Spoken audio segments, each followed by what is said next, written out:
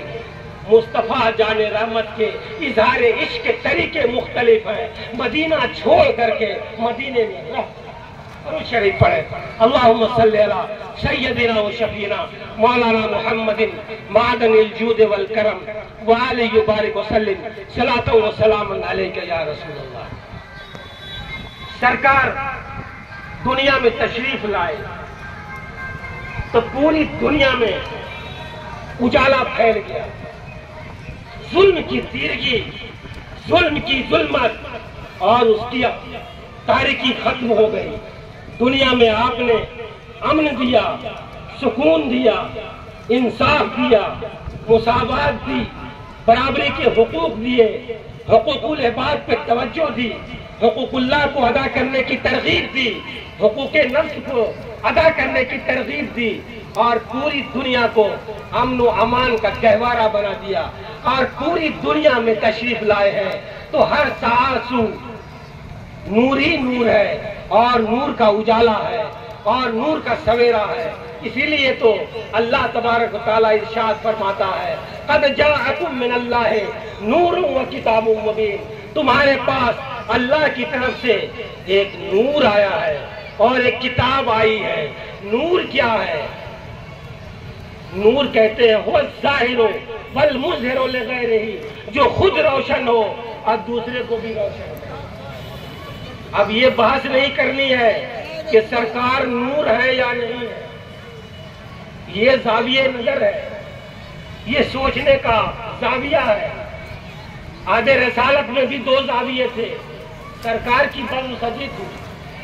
ابو جہل سوئے اتفاق موجود تھا. ابو جہل نے کہا اے محمد عربی، میں نے آپ سے زیادہ بدصورت کسی کو نہیں پایا. سرکار نے فرمایا صدقتا، صحیح کر رہے ہو، سچ بول رہے ہو تم. صحابہ کرام کی آنکھوں میں خون آنے لگا.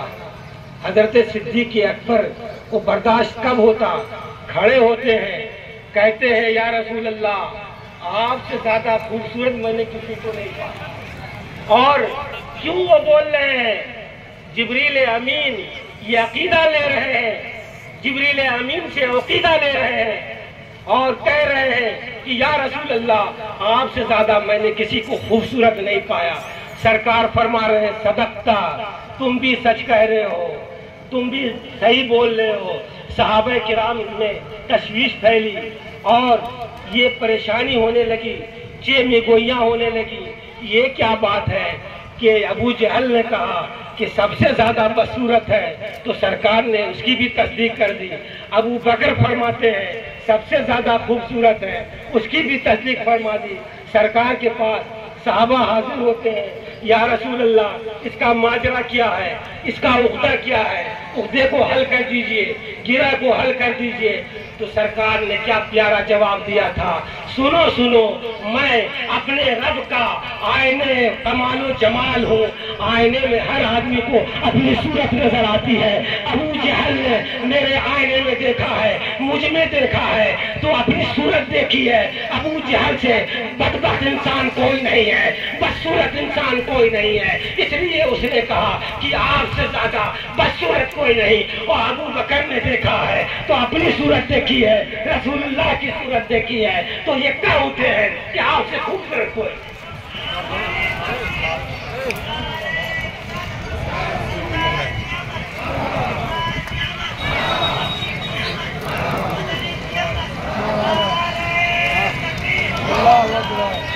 دیکھا نظریہ، زاویہ نظر دیکھ لیجئے، جیسا نظریہ ویسا سرکار نظر آئیں گے، لیکن سرکار تو سرکار سرور کائنات ہیں، محسن کائنات ہیں۔ یہ ہمارے زاویہ نظر پر ہے کہ ہم سرکار کو کیسے دیکھتے ہیں۔ محمود سلطان بادشاہ گزرا ہے، بڑا اہل دل میں سے تھا۔ ان کے زمانے میں حضرت ابو الحسن خرقانی رحمۃ اللہ تعالیٰ علیہ بڑے بزرگ تھے۔ سلطان محمود کو حضرت ابو الحسن خرقانی سے بڑی دلچسپی تھی، ان کی بارگاہ میں جاتا تھا۔ ایک بار سلطان محمود بارگاہ میں پہنچا، عرض کی اس نے کہ آپ اتنی شان والے، اتنے رتبے والے کیسے ہو گئے؟ آپ بتائیے، آپ اتنے ہدایت یافتہ کیسے ہو گئے؟ تو حضرت ابو الحسن خرقانی نے فرمایا کہ مجھے مت دیکھو، میرے شیخ حضرت بایزید بستامی کو دیکھو۔ حضرت بایزید بستامی کی میں نے صحبت پائی ہے، میں نے ان کی زیارت کی ہے، اس لیے ان کی زیارت کی وجہ سے میرے اندر یہ کیف آ گیا ہے، میرے اندر یہ خوبی اور بزرگی آ گئی ہے۔ سلطان محمود کے دل میں یہ آیا ہے سوال کہ اگر کسی بزرگ کو دیکھنے سے آدمی بزرگ ہو جاتا ہے، تو بایزید بستامی کو آپ نے دیکھا تو آپ اتنے بزرگ ہو گئے، تو ابو جہل نے تو رسول اللہ کو دیکھا ہے، رسول اللہ سے بزرگ کون؟ رسول اللہ سے بزرگ کون ہے؟ تو ابو جہل کیوں نہیں کامیاب ہوا، وہ ہدایت یافتہ کیوں نہیں ہوا؟ تو حضرت ابو الحسن خرقانی فرماتے ہیں، دیکھو دیکھنے کا انداز الگ الگ ہے، دیکھنے کا انداز الگ الگ ہے۔ میں نے ابو الحسن خرقانی کو نے کہا، میں نے بایزید بستامی کی زیارت کی ہے کہ یہ غلام رسول ہے، یہ عاشق مصطفیٰ ہے، مصطفیٰ کے ادنا غلام ہے، تو میرے اندر یہ بزرگی آ گئی۔ ابو جہل نے اگر رسول اللہ کو دیکھا ہوتا تو ہدایت یافتہ ہوتا۔ کہا کس کو دیکھا؟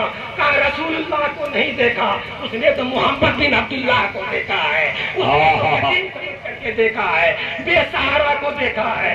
ارے جو پوری کائنات کے بے سہاروں کا سہارا ہو، اسے بے سہارا کوئی دیکھے گا، اس سے کوئی بے سہارا دنیا میں نہیں۔ کیا بات، ہدایت نہیں مل سکتی۔ درود شریف پڑھیں، اللہم صلی علی سیدنا شفیعنا حبیبنا مولانا محمد الباری وسلم، صلاۃ و سلام علیک یا رسول اللہ صلی اللہ علیہ وسلم۔ حضرت صحابہ کرام رسول پاک کو نور کی شکل میں دیکھتے، آپ کی نورانیت، آپ کے جلوے زیبا کو دیکھ کر کے اپنی جسمانی، مادی، روحانی تشنگی کو بجھایا کرتے تھے۔ سرکار ہمارے نور ہیں، نور سے اجالا پھیلا۔ نور کہتے کسے ہیں؟ میں اس نقطے کو ریز کر کے آپ سے رخصت ہونا چاہتا ہوں۔ نور کہتے ہیں جو خود روشن ہو اور دوسرے کو بھی روشن کرے۔ نور دو طریقے کا ہوتا ہے، ایک نور ظاہر ہوتا ہے، ایک نور باطن ہوتا ہے۔ نور ظاہر کی لائٹ ہے، نور ظاہر یہ قمقمے ہے، یہ جب نور لگتا ہے گھروں میں تو بام و در میں اجالا پھیل جایا کرتا ہے۔ اس نور ظاہر، اسے نور ظاہر کہتے ہیں۔ اس سے دل کی دنیا نہیں بدلتی ہے. اور ایک نور باطن ہوتا ہے. نور باطن وہ ہوتا ہے کہ جس کے اوپر توجہ کر دی، اس کی توجہ سے، اس کی نگاہ کیمیا اثر سے دل کی کائنات بدل جاتی ہے، دل کے اندر اجالا پھیل جاتا ہے، توحید کا سویرا پھوٹ پڑتا ہے. وہ نور باطن ہے. انبیاء کرام ان کے عطا سے یہ صلحہ، ابدال، اقطاب، اخبار، اولیاء کرام یہ نور باطن ہے. رسول پاک صلی اللہ علیہ وسلم نور باطن ہے. جو نور ظاہر ہوتا ہے وہ نور باطن نہیں ہوتا. جو نور باطن ہوتا ہے وہ نور ظاہر نہیں ہوتا. پیر صاحب سے آپ کا بڑا لگاؤ ہو سکتا ہے، ہونا بھی چاہیے. پیر صاحب نور باطن ہے. ان کی توجہ سے آپ کی کائنات دل بدل سکتی ہے، آپ کی کائنات دل میں اجالا ہو سکتا ہے. لیکن آپ چاہیں کہ آپ کے روم میں ان کی وجہ سے اجالا ہو جائے، یہ ممکن نہیں ہے. پیر صاحب تشریف فرما ہے، لائٹ گم ہو گئی ہے. آپ نے عرض کی کہ سرکار آپ ہمارے پیر ہیں، آپ ہمارے نور ہیں، توجہ فرما دیجئے، گھر میں اجالا ہو جائے. پیر کہے گا بہت ہی پیر پرست لگتے ہو، بہت ہی غلو کر رہے ہو، تم نے ہمیں کیا سمجھ رکھا ہے؟ ارے ہم نور باطن تو ہو سکتے ہیں، نور ظاہر نہیں ہو سکتے ہیں. ہماری نگاہ سے تمہارے دل کی دنیا میں ہلچل تو پیدا ہو سکتی ہے، تمہارے دل کی دنیا کی کائی تو جھک سکتی ہے، لیکن تمہارے گھر میں روشنی نہیں ہو سکتی ہے. اگر تم چاہتے ہو کہ تمہارے دل کی دنیا میں ہلچل سی ہو جائے تو میں توجہ کرتا ہوں، لیکن میری توجہ سے تمہارے بام و در میں اجالا نہیں پھیلے گا. اور جو نور ظاہر ہے اس نور ظاہر سے اگر دل کی دنیا میں اگر ہلچل پیدا کرنی ہو تو یہ ممکن نہیں ہے. جو نور ظاہر ہے وہ نور باطن نہیں، جو نور باطن ہے وہ نور ظاہر نہیں. لیکن کائنات میں اسی آسمان کے نیچے، اسی زمین کے اوپر ایک شخصیت وہ بھی ہے جو نور ظاہر بھی ہے، نور باطن بھی ہے. وہ کون ہے؟ وہ مکے کا سورج ہے، مدینے کا چاند ہے، آمنہ کا لال ہے، سیدہ فاطمہ کا باپ ہے، جوش ہے عبداللہ ہے. وہ نور ظاہر بھی ہے، نور باطن بھی ہے. ماشاء اللہ. نعرہ تکبیر، نعرہ رسالت، نعرہ رسالت، سرکار کی آمد. سبحان اللہ. فرما دی، نگاہ کیمیا اثر ڈال دی. آپ نے نگاہ کر دی تو صدیق اکبر کے دل میں توحید کا سویرا پھوٹ پڑا. فاروق اعظم کی کائنات دل جگمگا اٹھی. عثمان غنی کے دل کی کائی چھٹ گئی. حیدر کرار کے دل میں نور و نکھت کا ماحول پیدا ہو گیا. آپ کی توجہ تھی تو صہیب رومی زمین سے آسمان پر چلے گئے. آپ کی توجہ ہوئی تو زمین کی پستی سے آسمان کی بلندی میں ایک حبشی غلام چلا گیا. آپ یہ نور باطن ہے، یہ نور باطن ہونے کی علامت ہے. اور جب آپ روم میں آتے ہیں سیدہ عائشہ کہتی ہے کہ سرکار جب آتے ہیں تو اندھیرا ہوتا ہے روم میں، تو در و دیوار پہ اجالا پھیل جاتا ہے. میری سوئی گر جاتی ہے، میں تلاش لائی ہوں، سوئی نہیں ملتی ہے. اتنے میں رسول اللہ تشریف لے آ جاتے ہیں، تشریف لاتے ہیں تو ایسا اجالا پھیلتا ہے کہ در و دیوار روشن ہو جایا کرتے ہیں. میری سوئی مل جاتی ہے. یہ رسول پاک کے نور ظاہر. سبحان اللہ. اور نور ظاہر اور نور باطن دونوں کا اظہار اگر ایک جگہ دیکھنا ہو تو آؤ میں جو تجھے لے جا رہا ہوں حضرت مولانا روم کی بارگاہ میں. مثنوی شریف میں انہوں نے ایک واقعہ بیان کیا ہے. مثنوی شریف کے اس واقعے کا اختصار یہ ہے کہ صحابہ کرام رسول اللہ کے ساتھ ایک جنگ میں جا رہے تھے، ایک سفر میں تھے. پڑا ہونے کے بعد پانی کا قحط ہوا، پانی نہیں ہے.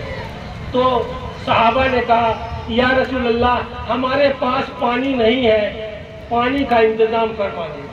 صحابہ عقیدہ دے رہے ہیں، نظریہ دے رہے ہیں. کیا دے رہے ہیں؟ یہ دے رہے ہیں کہہ رہے دین بھی دینا ان کا کام ہے، دنیا بھی ان کا دینا کام ہے. وہ روحانیت کے بھی بادشاہ ہیں، وہ مادیت کے بھی بادشاہ ہیں، وہ جو چاہے عطا کر دیں. چنانچہ سرکار نے کہا ایسا ہے پانی چاہیے تمہیں، پانی کا انتظام کرو. اے علی دیکھ رہے ہو یہ پہاڑ سامنے ہے. کہا یا رسول اللہ. کہا جاؤ اس پہاڑ کے پیچھے ایک حبشی غلام ہوگا، کالا کلوٹا ہوگا، اونٹ پہ سوار ہوگا، اونٹ پہ ایک مشیدہ پانی ہوگا، حبشی کو اونٹ سمیت پانی سمیت لے آؤ۔ حضرت علی جاتے ہیں، حضرت علی یہ نہیں کہتے ہیں کہ سرکار پہاڑ کے پیچھے آپ کو کیا پتا کہ وہاں کون ہے، کالا ہے کہ گورا ہے۔ حضرت علی جاتے ہیں اور پہاڑ کے پیچھے دیکھتے ہیں تو سرکار نے جیسا فرمایا تھا کہ ایک حبشی غلام ہوگا، ایک اونٹ ہوگا، مشکیزے میں پانی ہوگا، ویسے ہی پایا ہے۔ اللہ اکبر! ذرا دیکھو مسلمانوں، اے مسلمانوں، دعوت فکر پیش کی جا رہی ہے، صحابہ کرام سامنے موجود ہے۔ سرکار نے فرمایا کہ اس پہاڑ کے پیچھے کیا ہے، جا کر کے دیکھ لو۔ گویا کہ میرے سرکار صرف دیوار کے پیچھے کیا ہے اس کی خبر نہیں رکھتے، بلکہ پہاڑ کے پیچھے کیا ہے اس کی بھی خبر رکھتے ہیں۔ وہ آدمی کی تعین بھی کر دے رہے ہیں، وصف بھی بیان کر رہے ہیں کہ وہ غلام ہے، اس وصف کا رنگ بھی بیان کر دے رہے ہیں کہ وہ کالا کلوٹا ہے، اونٹ بھی بیان کر دے رہے ہیں، مشکیزے کا تعین بھی فرما رہے ہیں، مشکیزے میں جو پانی ہے اس پانی کا بھی ذکر فرما رہے ہیں۔ سبحان اللہ، کیا بات ہے، واہ واہ واہ! مولا کائنات نے فرمایا حبشی غلام چلو، آقا بلا رہے ہیں۔ کہا کون آقا؟ وہ تمہارے آقا ہو سکتے ہیں، میرے آقا تو دوسرے ہیں، میں اپنے آقا کے پاس جا رہا ہوں۔ اسے کیا پتا کہ وہ مولا کائنات ہی کے آقا نے تھے، کائنات کے آقا، کیا بات، واہ! کائنات کے آقا بلا رہے ہیں۔ اس نے تھوڑا تعارض کیا، لیکن حیدر کرار شیر خدا ان سے کیسے بچ پاتا؟ روب ڈالا، ہاتھ پکڑا کہ چلتے ہیں کہ نہیں چلتے ہیں؟ ارے لوگ تو میرے سرکار کی بارگاہ میں کشاں کشاں ہیں، تم اپنی معراج سمجھو کہ سرکار تمہیں بلا رہے ہیں، سرکار بلا رہے ہیں، چلو۔ سرکار کی بارگاہ میں وہ حبشی غلام آیا اور سرکار نے فرمایا سنو سنو، اونٹ پر جو پانی ہے پانی اتارو۔ پانی اتارا گیا۔ صحابہ کرام سے کہا صحابیوں پانی پیو، اپنی سیرابی دور کرو، اپنی تشنگی بجھاؤ۔ سرکار کے صحابیوں نے خوب پانی پیا۔ کہا غسل کرنا ہے، غسل بھی کر لو۔ سبوں نے غسل بھی کر لیا۔ کہا برتن ہے، برتن میں پانی بھر لو۔ سبوں نے بھر لیا ہے۔ اور یہی نہیں، یہ فرمایا کہ جانوروں کو بھی پانی پلا دو، جانوروں کو بھی پانی پلا دیا گیا۔ حضرت مولا کائنات مشکیزے کے پاس کھڑے ہیں، حیرت کی انتہا ہو رہی ہے۔ فرما رہے ہیں کہ جب سب کچھ ہو گیا ہے، ایک ہی مشکیزے سے سب لوگ سیراب ہو چکے ہیں، تو میں دیکھتا ہوں تو خدا کی قسم میں فیصلہ نہیں کر پاتا کہ جس وقت حبشی کو میں نے گرفتار کیا تھا اس وقت اس میں پانی زیادہ تھا یا استعمال ہونے کے بعد زیادہ پانی ہے۔ رسول اللہ کا اختیار دیکھو، رسول اللہ کا تصرف دیکھو، رسول اللہ کی بادشاہت دیکھو، رسول اللہ کی سطوت دیکھو، رسول اللہ کا اقتدار دیکھو، رسول پاک کے اقتدار ہی کا جھنڈا تو ہم بلند کرتے ہیں۔ ارے وہی جھنڈا تھا جس کو جبریل امین نے ایک مشرق میں ڈالا تھا، ایک مغرب میں ڈالا تھا، خانہ کعبہ کی چھت پہ ڈالا تھا۔ یہ جھنڈا کون سا تھا؟ رسول پاک کے اقتدار کا جھنڈا تھا، رسول پاک کی سطوت کا جھنڈا تھا، ان کی شاہی کا جھنڈا تھا، ان کی بلندی کا جھنڈا تھا، اس بات کا جھنڈا تھا اور اس بات کا اعلان تھا کہ رسول پاک دونوں جہاں کے مالک ہیں۔ سبحان اللہ، کیا بات، بہت خوب، ماشاء اللہ۔ حبشی نے یہ دیکھا کہ پانی سرکار نے پلا دیا ہے، مولا کائنات کے سرکار نے پلا دیا ہے، تو کہا حبشی اب جا سکتے ہو۔ تو حبشی نے کہا کہ آپ ہی تو محمد الرسول اللہ ہیں، آپ کے بارے میں ہم نے سن رکھا ہے جو آپ کی بارگاہ میں آتا ہے خالی ہاتھ نہیں جاتا ہے، میں خالی ہاتھ نہیں جاؤں گا، یا رسول اللہ مجھے بھی اپنے دامن کرم سے وابستہ فرما لیجیے۔ سبحان اللہ، دامن کرم سے کہا آؤ آؤ میں تمہیں اپنے دامن کرم سے وابستہ کر دیتا ہوں۔ کلمہ شریف پڑھایا ہے، وہ دائرہ اسلام میں داخل ہو گیا ہے۔ جب دائرہ اسلام میں داخل ہو گیا کہا سرکار اب تو اجازت دیجئے، جانے لگا۔ سرکار کا دریائے رحمت جوش میں آیا ہے۔ سرکار کہتے ہیں اچھا ادھر آؤ، ایک انعام لے کر کے آؤ، ایک انعام لے کر کے جاؤ۔ چنانچہ وہ آیا ہے، سرکار نے اپنا دستے اقدس، اپنا دستے نوری اس کے چہرے پر پھیرا ہے، جسم کے اوپر پھیرا ہے، اور جب وہ کھڑا ہوتا ہے تو وہ اپنے کو دیکھتا ہے۔ پہلے کالا کلوٹا تھا، اب گورا ہو گیا ہے، اب نور کی فہار اس کے اوپر سے ٹپک رہی ہے، نور و نکھت کی ہوا چل رہی ہے، ماحول بدل سا گیا ہے۔ وہ اپنے کو دیکھ رہا ہے، سرکار کو دیکھ رہا ہے، پہلے کو دیکھ رہا ہے، آج کو دیکھ رہا ہے، اب کو دیکھ رہا ہے، حیران و پریشان ہے۔ چنانچہ وہ کالا کلوٹا جو اب گورا ہو گیا ہے، نور والے آقا سے نورانیت حاصل کر چکا ہے، جب جاتا ہے ادرے میں اس کا آقا اپنے لشکر کے ساتھ آتا ہے، وہ یہ کہتا ہے کہ میرا غلام اب تک نہیں آیا ہے۔ اس کا مطلب یہ ہے کہ اسے کسی نے کڈنیپ کر لیا ہے، اغوا کر لیا ہے، اور اسے کسی نے کسی دہشت گرد کے ہتھے چڑھ گیا ہے۔ بلاؤ بلاؤ، ہم چلتے ہیں، دیکھتے ہیں۔ دور سے دیکھتا ہے، کہتا ہے کہ واقعتاً میرے غلام پر قبضہ ہو گیا ہے، میرے غلام کو قتل کر دیا گیا ہے، سواری تو میری ہے، اونٹ میرا ہے، بشکیدہ میرا ہے، لیکن غلام میرا نہیں، غلام میرا نہیں ہے۔ ارے اس کے آقا کو کیا پتا کہ جب تمہارے یہاں سے گیا تھا تو تم اس کے آقا تھے، تو اور یہ تمہارا غلام تھا۔ اب تو کائنات کی آقا کا غلام ہو چکا ہے، کائنات کی آقا کا غلام ہو چکا ہے۔ چنانچہ جب وہ قریب پہنچتا ہے، آقا اپنی تلوار کو کھینچتا ہے اور کہتا ہے کہ تمہارا میں کام تمام کر دوں گا، تم نے میرے غلام کو قتل کر دیا ہے اور اونٹ پہ قبضہ کر لیا ہے۔ غلام کہتا ہے میں آپ ہی کا غلام ہوں، تب کیا میں حبشی نہیں ہوں، گورا ہو چکا ہوں، ماجرا تو سن لیجئے۔ کہا میں سمجھ نہیں سکتا، میں سن نہیں سکتا۔ کہا ارے آپ مجھے بتائیے، اپنے گھر کی نشانی سمجھ لیجئے، سنیے سنیے، آپ کا فرش فلاں روم میں ہے، آپ کا بستر فلاں روم میں ہے، اس سائڈ آپ کا تخت ہے، آپ کے کمرے کے گوشے میں یہ سامان پڑا ہوا ہے۔ اب آپ کو یقین ہو رہا ہے؟ کہا یقین تو ہو رہا ہے، لیکن یہ یقین نہیں ہو رہا ہے کہ تو میرا غلام ہے، میں کیسے اس کو سمجھوں؟ کہا سنو سنو، یقین جانو میں تمہارا ہی غلام ہوں، میرے ساتھ ایسا ایسا واقعہ ہوا ہے، میں کائنات کے آقا کے پاس گیا ہوں، نوری آقا کے پاس گیا ہوں، نوری آقا کے پاس گیا ہوں، تو یہ ماجرا پیش آیا ہے۔ میں جب واپس آ رہا تھا تو اپنا نوری ہاتھ انہوں نے میرے جسم پر پھیر دیا ہے، تو میرے دل کی دنیا بھی بدل گئی ہے، دل میں بھی اجالا ہو گیا ہے اور جسم میں بھی اجالا ہو گیا ہے، میرے کائنات کے دل میں اجالا پھیل گیا۔ یہ میرے آقا کے نور ظاہر ہونے کی دلیل ہے، نور باطن ہونے کی دلیل ہے، اور میرے جسم میں گورا پن آ گیا میرے آقا کے نور ظاہر ہونے کی۔ سبحان اللہ سبحان اللہ۔